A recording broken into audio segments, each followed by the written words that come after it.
आपको याद है आपका फेवरेट सबमिशन मूव कौन सा था? हाँ, जब हमने जूजित्सु शुरू किया था ना, तो शुरू में मेरा गिलोटिन चौक काफी सॉलिड था। मैं बहुतों को गिलोटिन में फंसा लेता था। तो आपको नीचे रहने में प्रॉब्लम नहीं थी? मतलब आपका गार्ड अच्छा था? हाँ, मुझे नीचे रहने में कोई दिक्कत नहीं थी। मैं वहाँ कंफर्टेबल था।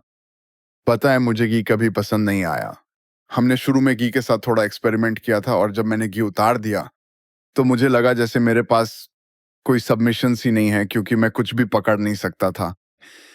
तो उसके बाद मैंने घी पहना ही नहीं, मैंने उसे पहनना ही छोड़ दिया।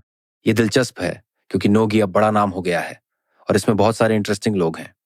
मैंने गॉर्डन रायन के साथ ट्रेन किया है और वो लेवल बहुत ही फैसिनेटिंग है। ये एक तरह से साइंस बन गया है और अब जाकर ये दिखने में फाइटिंग जैसा लगता है। घी के साथ ऐसा नहीं लगता कि फाइट हो रही है। हाँ, और मुझे लगता है कि नोगी वाली चीजें रियल एमएमए फाइटिंग में काम आती हैं। या स्ट्रीट फाइट में। Street fight. हाँ, मेरा मतलब अगर आप अपने पहले साल में घी पहने हुए ट्रेन करते हैं, तो आपको उम्मीद करनी चाहिए कि अगर स्ट्रीट में कुछ होता है तो दूसरे बंदे ने जैकेट पहनी हो, वरना मुझे पता है कि सारे जूजित्सु वाले इस बात पर पागल हो जाएंगे, लेकिन मेरी राय में नोगी घी से बहुत बेहतर है। वैसे मैं जूडो भी करता हूँ। तो स्ट्रीट फाइट में अगर आप खड़े होकर कंफर्टेबल हैं और क्लिंच कर सकते हैं और थ्रो कर सकते हैं, क्योंकि हम ज्यादातर लोग कपड़े पहनते हैं, खासकर बॉस्टन में सर्दियों में। सही कहा। तो अगर आप खड़े होकर कंफर्टेबल हैं तो आप अच्छा कर सकते हैं। जुजित्सु के साथ प्रॉब्लम है कि ज्यादातर लोग खड़े होकर कंफर्टेबल नहीं होते। जुजित्सु स्पोर्ट्स वाले लोग, ज्यादातर लोग जल्दी से जमीन पर जाना चाहते हैं। तो शुरू में आपको होइस कैसे लगे थे? क्योंकि इसने बहुत से लोगों के दिमाग को हिला दिया था कि फाइटिंग के इस पजल में और भी कुछ मौजूद है।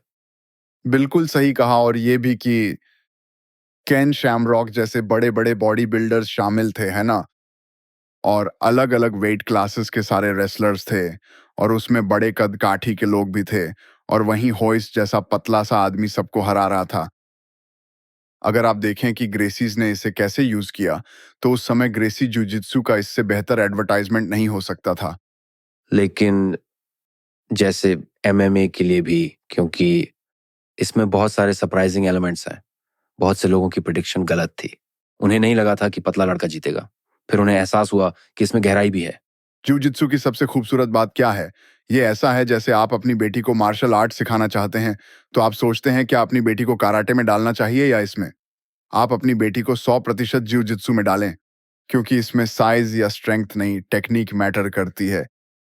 और आप अपनी बेटी को खूब सारा जिu-जित्सु और थोड़ा सा मुआय थाई सिखाएं, है ना? वो खतरनाक हो जाएगी।